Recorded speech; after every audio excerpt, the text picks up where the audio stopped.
I started off this morning, like every other morning for the past year or so, waiting in line at the methadone clinic for my daily dose.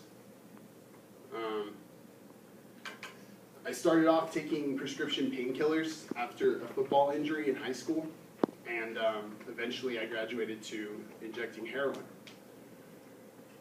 So about a year ago, I was facing a lengthy jail sentence, and as part of a court-ordered drug rehab program, I got on methadone. So today I'm going to be talking about drug addiction as a disease, beginning with prescription drug abuse. I'm going to talk about addicts and what motivates them and basically how their brain works. And finally, if drug addiction is in fact a disease, then why do we treat addicts like criminals? So addiction can happen to anyone. It doesn't just affect criminals, poor people, uneducated people. Many of our nation's heroin addicts in recent years developed their addictions beginning with prescription painkillers, like myself.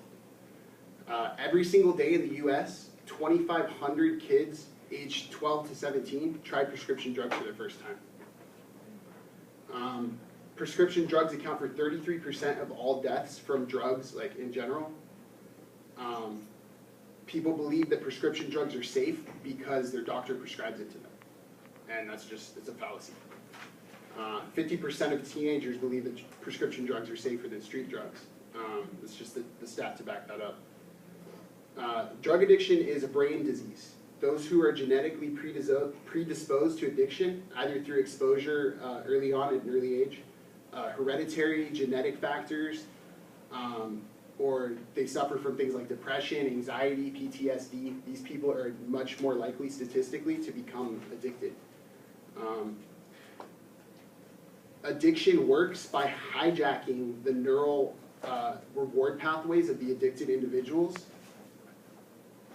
And this is something that kind of shows the addicted brain as opposed to a non-addicted brain. This one was supposed to come after this one.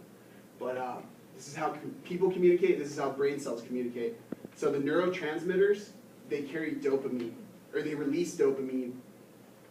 So basically this pleasure center in our brain, it's wired so that we experience pleasure when we do things necessary for survival. If we eat, we drink, we procreate, we exercise, things like that cause us to feel happiness. That's because these receptors are working to communicate together to release dopamine. When you take drugs, the dopamine is released in excessive amounts, and you get a huge rush from it, and you feel euphoric. And over time, what that does is it depletes your brain of those neurotransmitters needed to feel happy, and you begin to experience something called anhedonia, which is the inability to experience pleasure without taking drugs. So that's something that really people struggle with actively in their addictions, and then when they get sober, they try to adjust to life without drugs, and they can't experience like pleasure without taking the drug. In addition to anhedonia and brain plasticity, which is something I didn't talk about, brain plasticity is the brain's ability, plasticity, like to expand, to learn new concepts and to learn new behaviors. That's plasticity of the brain.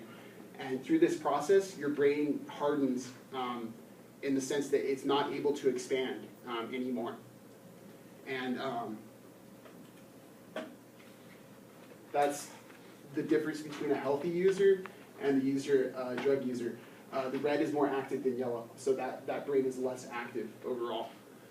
In recent years, addiction researchers have compiled mounting evidence showing that addiction is a maladaptive form of learning, somehow etched permanently into the most primitive areas of the brain. And that's a quote from NPR's Morning Edition, and it basically is just summarizing the facts that I've just given, mostly about the role that dopamine plays in addiction, and also to further illustrate this point, there was a study done where they looked at Parkinson's disease, and they treated it by targeting the area of the brain that affected Parkinson's and then stimulating it through electrical impulses. And they did the same thing to addicts, and they found that they were able to reverse the process. They did it in mice, they haven't done it in humans yet. They reversed the process of addiction's toll on the brain, basically repaired the receptors in the brain so that the pathways were able to communicate as they did before exposure to drugs. They used cocaine in the studies and mice, but they're yet to do it on humans. What this does is it proves the example of addiction being a disease that affects the brain. But prior to that study, they were not able to prove that it was actually a disease.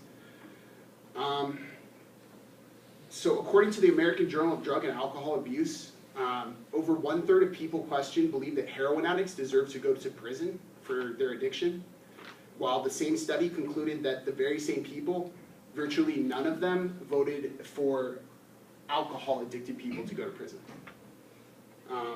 So this difference in opinion really calls into question a lot of moral and ethical problems regarding the treatment of our loved ones who are suffering from addiction.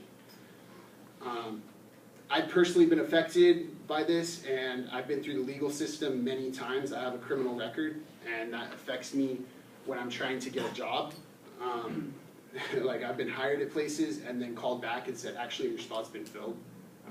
You need to call this number and find out about, and it's the place that runs a background check, and it's just how it is. Our treatments of addicts is harsh and unforgiving.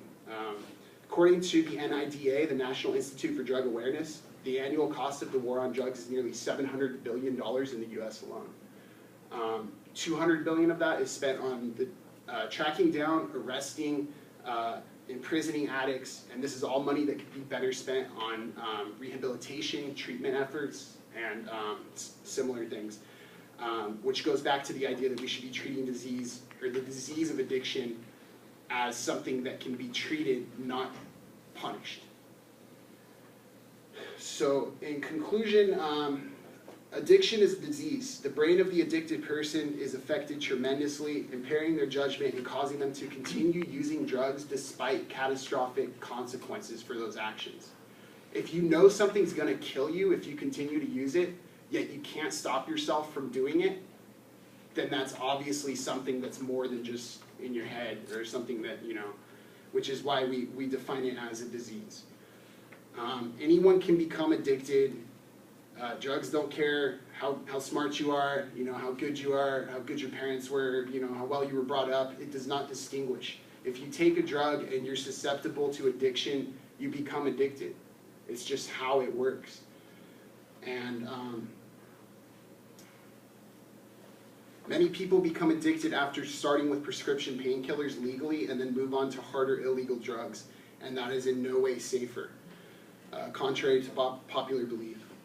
Treatment of addiction is confined to punishment when rehabilitation should logically be the answer.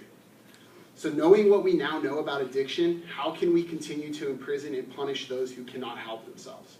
With an annual cost of over $200 billion, addiction is an expensive expenditure that we simply cannot afford to continue funding at the cost of so many lives.